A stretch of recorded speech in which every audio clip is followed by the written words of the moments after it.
blowing my mind. It's just really There's a lot of exciting. military I lived dorms. most of my life, Dorm didn't before look the like internet anything I ever and recall. experiencing the internet, experiencing Anyway, voice that communication. was really fucking great. That was a great story. You think You were like, there's ceiling to this. But this is making me feel like there might not be. There might be that blend of physical reality and digital reality. It's actually what the future is. Yeah, I think it's a weird experience. It feels like the early days of like a totally new way of living. And like, there's a lot of people that kind of complain, well, the internet is not, that's not reality. You need to turn all that off and go, in nature. But this feels like this will make those people happy, I feel like, because it feels real. The flaws and everything.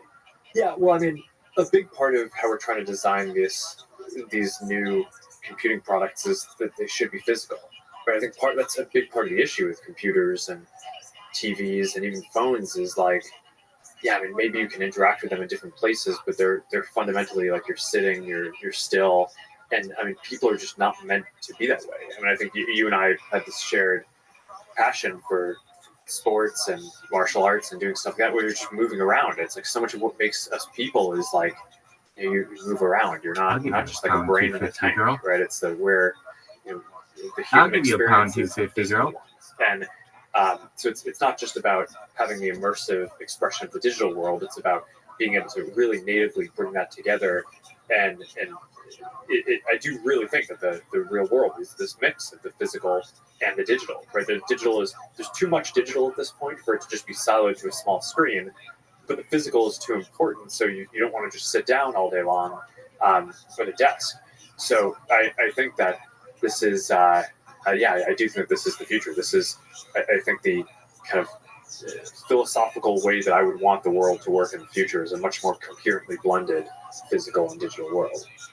There might be some difficult philosophical and even ethical questions we have to figure out as a society. Maybe you can comment on this. So the metaverse seems to enable, sort of unlock a lot of experiences that we don't have in the physical world. And the question is, like, what is and isn't allowed in the metaverse? In video games, we allow all kinds of crazy stuff. And in physical reality, a lot of that is illegal. So where's that line? Where's that gray area between video game and physical reality? Do you have a sense of that? Well, I mean, there are content policies and things like that, right, in terms of what people are allowed to create. But I mean, a lot of the rules around physical, I think you try to have a society that is as free as possible, meaning that people can do as much as they want, unless you're going to do damage to other people. What the fuck? And infringe on their rights. And the idea of damage is somewhat different in a digital environment. I mean, when I get into some world with my Mark Zuckerberg, friends, you suck so much cock, it just makes me fucking which obviously flip. we would not do in the physical world because you hurt each other. But in a game, that's like just almost it's like just fun and even like the lobby of a game, right? It's like it's not even bearing on the game. It's just kind of like a funny. This isn't even him. This is like a fucking thing to do. So it's like, is that problematic? I don't think so, because it's fundamentally it's not. You're not causing harm in that world. So I think that the part of the question that I think we need to figure out is what are the ways where things could have been harmful in the physical world that will now be freed from that, and therefore there should be fewer restrictions in the digital world. And then there might be new ways in which there could be harm in the digital world that there weren't the case before. So there's more anonymity, right? It's dog. When you show up to a restaurant or something, it's like all the norms where you pay the bill at the end are the worst.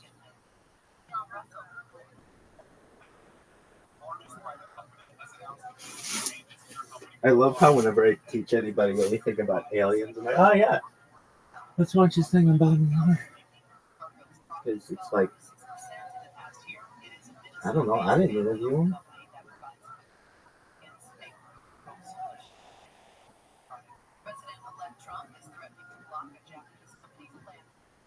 Is Bob Lazar your favorite person in the entire world? No. But I do love me some Bob Lazar.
What the fuck is this shit?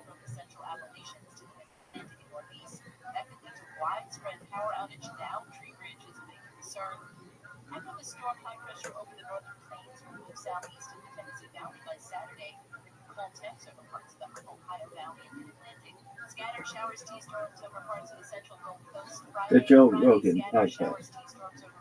Joe Rogan podcast, check it out. The Joe Rogan experience. Hey, freak bitches. Hello, freak bitches. Hello, freak bitches.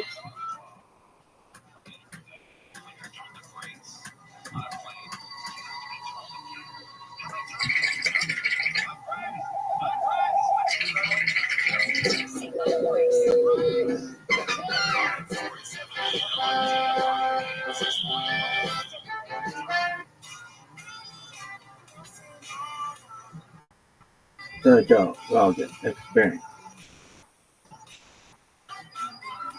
Remember the Joe Rogan podcast every night. Okay. Like, bro, dirty jokes? Joe Rogan podcast, check it out. The Joe Rogan experience. Day by day, Joe Rogan podcast by night. All day. Good to see you, brother. Yeah, how are you, man? Great. It was nice to meet you at F1, and I really loved your episode of Sean Ryan. I fucking love that dude. Thanks, man. Yeah, Sean he's the man. He's awesome. I love Sean. I'm so glad there's guys like him doing this, that there's more people like him that are like finding new ways to, like, you know, media is so wide open now. Yeah. And it's not, you don't have to get hired by a television station anymore. You can just start your own shit. And Sean's show is fucking great. Yeah, he's great. I love him as a person. Yeah, I love him too. He's great. Do you want to awesome fuck dude. him? And I loved you on that show, but god damn, man, that show was crazy. Like, your childhood was so nuts, dude. Yeah. Hearing about you living in a brothel when you were 12 years old. And, fuck, dude, your whole story was so nuts, man. I was listening to it in the sauna this morning, and I was like, oh my god. So I'm there cooking, and I'm at 95 degrees listening to you struggle. Yeah. I was in there for half an hour. I usually do 20 minutes, but I kept going. I'm like, this life was so fucked up. I feel like I shouldn't fail right now. I should keep listening. I feel like but I'm not the only one. You know what I mean? No. I feel like where I was in the Army is full of guys just like that. 100%. Yeah. 100%. Yeah, and I think it's fighters as well. You know, a lot of fighters I know, like Sean Strickland, a lot of guys I know have fucked up childhoods. I think it gives you an extra gear. I think when you can get through a childhood like that, you got an extra place that you can go to that other dudes can't go to. And in your line of work, that comes in very handy. Yeah. I think it works like this. I never heard it as an extra gear, but here's the way I always equated it. You know you're going to get a beating, and it's coming at 5 o'clock. you know after dinner they're going to be hammered, and this is another argument and fight, and it's a pattern, right? And you know this as a kid, right? And what happens is you got to take that beating and then, like, put your church clothes on. We're going to church. Philippines. You know what I mean? Yeah. And the truth is like Karaoke bitches. I think my brother more than me, but I think my mom actually had him convinced that we were super bad kids. Athleticism, folks. We were, I don't know, a couple years This ago. is really just unprecedented athleticism in the history of humankind. 8-year-old. No. It's how Right. they're raised. I don't think That's all. anybody's seen And anything then so it was athletic. kind of like, yeah, I think it was an eye opener for him, but like it was always our fault.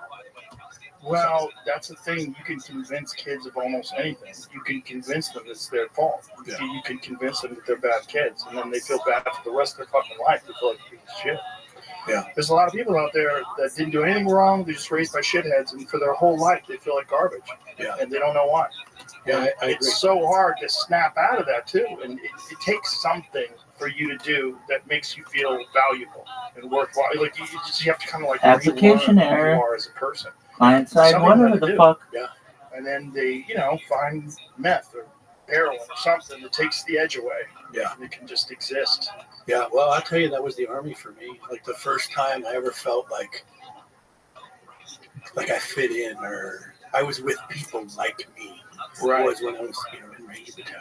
Yeah, I think fighting is the same way. A lot of those guys, the only time they ever feel normal is when they're in a gym with a bunch of other savages. Yeah. It's like guys who want to do that for a living, generally something fucking terribly wrong happened when you were young.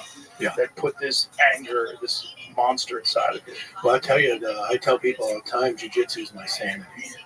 Yeah. Jiu-jitsu is meditation, man. Because if you are doing jiu-jitsu, you can't be thinking about anything else. Right. So it cleans your mind out. We were talking about bow hunting. Yeah. I think that's the same thing. I think in a different way. It's just when you're doing that, it's so difficult. You can't think about anything else. Right. I love when I don't even care if I get or see an elk today. The places I go to get these elk, Right. I could just sit there all day anyway. I know. You know what I mean? Yeah, The it's fact amazing. that one of these majestic beasts is going to walk 20 yards from me, fucking bonus. You know what I mean? I just, you know what I'm saying? And I feel the same about jiu-jitsu, I always in jiu-jitsu when someone does what you call high-level jiu-jitsu to me as it's happening, I don't care if you're smashing my fucking face. That was amazing. Are you kidding me? Let's take a moment here. It's You know what I amazing mean? that someone can do that. Yeah.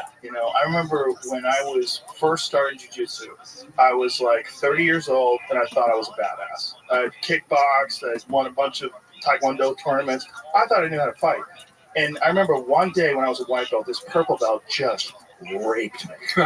I mean, he was my size. This was what drove me crazy. He wasn't bigger than me. And he just destroyed me. Just did whatever he wanted. Triangled me, armbarred me, choked me. And I remember walking out of there going, I can't, first of all, what a shift of who you are in the world. Knowing that someone can just do that to you. Not a bigger guy. Someone your size can just, you're helpless. And then I remember thinking, I gotta get good at this. Having that as a skill, that's one of the greatest things you could ever have. Because that's what martial arts was supposed to be when we were kids. That the smaller person could beat the larger person just with technique. Correct. Until Hoist Gracie came along, you never really saw that. The bigger guys always won. Right. And then Hoist Gracie all of a sudden